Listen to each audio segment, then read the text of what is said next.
notre nouvelle destinée, une nouvelle destination. Lisons dans le psaume 37, verset 5. Voici ce que déclare le psalmiste.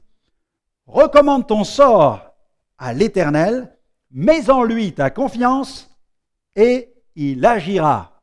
Gloire à Dieu. » La foi en Jésus délivre l'homme de tout fatalisme. Des millions de personnes pensent qu'elles ont été créées pour courber l'échine.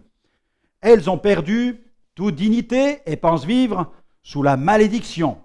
Dans ce contexte de vie, elles acceptent avec fatalité leur état. Elles finissent par croire que leur destin est inscrit dans les étoiles ou que ce sont les esprits des morts qui décident et conduisent leur vie au gré d'un sort plus ou moins mauvais.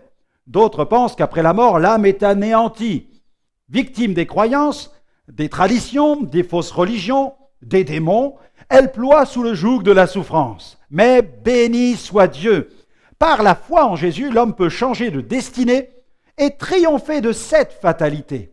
Ainsi, le destin de millions de personnes a été transformé dès le moment où elles se sont confiées en Jésus-Christ.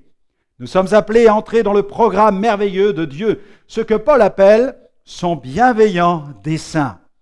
Grâce à notre foi en Jésus, Dieu nous introduit dans cette dimension glorieuse. Dieu veut que vous viviez pleinement dans la communion de Jésus, son Fils. Cette communion vous donne accès à une nouvelle dimension spirituelle, une nouvelle destinée. Cette nouvelle vie est le partage de tous les enfants de Dieu rachetés, et ce, sans aucune distinction d'origine, de race, d'âge ou de niveau socio-culturel. À lui soit la gloire.